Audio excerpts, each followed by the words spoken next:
जय जगन्नाथ। समस्ते जानिछन्ति कुंभ मेला। कुंभ मेला कौन, कहीं अनुष्ठित हुए एवं केउ केउ स्थान रे केबे अनुष्ठित होइथाय, कुंभ मेला केते प्रकार। साधारणतः प्रथमे आमे जानिबा कुंभ मेला कौन।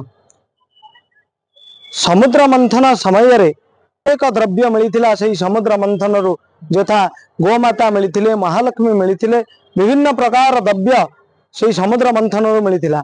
आ गोटिए महत द्रव्य बा विशेष द्रव्य मध्य मिलिथिला सेही समुद्र मंथन रु, से होची अमृत कलश।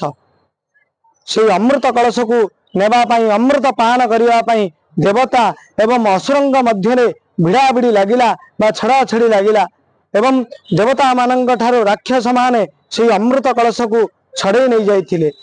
असुर माने से अमृत कलश को नेबा परे देवराज इंद्रंक पुत्र जयंत एवं असुर मानंकर भीषण युद्ध लागिगला। से भीषण युद्ध हेबा समय रे, छड़ा छड़ी हेबा समय रे अमृत कलश को चारि गोटी स्थान रे, ए पृथ्वी पृष्ठ रे चारि गोटी स्थान रे से अमृत पड़ी जाइथिला।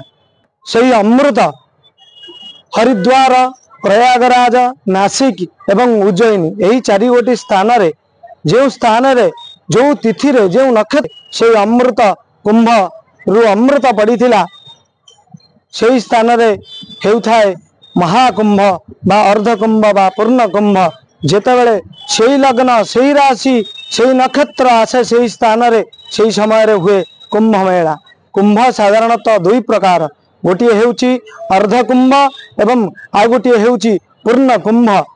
जेतेबेले सूर्य नारायण महाप्रभु मकर राशि रे थिबे और बृहस्पति वृष राशि रे थिबे, सेही समय रे प्रयागराज रे कुंभ मेला अनुष्ठित होइथाय।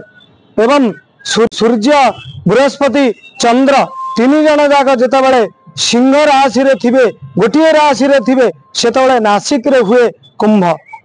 एवं जेतेबेले सूर्य नारायण महाप्रभु मेष राशि रे थिबे एवं बृहस्पति मेष राशि रे थिबे, दुईटी जाक सूर्य नारायण एवं बृहस्पति एकाथरे गोटिए राशि रे संयोग हेउथिबे, सेही समय रे उज्जैनी रे कुंभ होइथाय।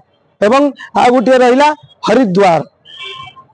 सूर्य नारायण भगवान जेतेबेले मेष राशि रे एवं बृहस्पति कुंभ राशि रे अवस्थान करिथिबे, सेही समय रे हरिद्वार रे कुंभ अनुष्ठित होइथाय। उज्जैनी रे जदि अर्धकुंभ अनुष्ठित हैला, तार 3 वर्ष परे हरिद्वार रे अर्धकुंभ अनुष्ठित होइथाय एवं तार 3 वर्ष परे प्रयागराज रे महाकुंभ अनुष्ठित होइथाय।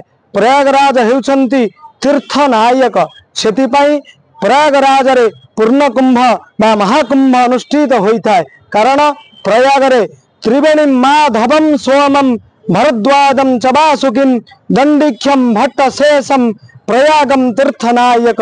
जेहेतु प्रयागराज हेउछंती तीर्थनायक, सेतिपई प्रयागराज रे पूर्ण कुंभ ही अनुष्ठित होइथाय। एही पूर्ण कुंभ रे धरापृष्ठ चलचंचलित होई जाइथाय। समस्त साधु संत, समस्त गृहस्थी, समस्त सन्यासी, समस्त देव मानव देवता माने मध्य एठारे स्नान करिबा को आसंती। एही कुंभ रे जे स्नान करे तार मनुष्य जन्म रु मुक्ति मिली थाए। तेणु समस्त भक्त मानक अनुरोध, एही कुंभ रे महास्नान करंतु। जय जगन्नाथ।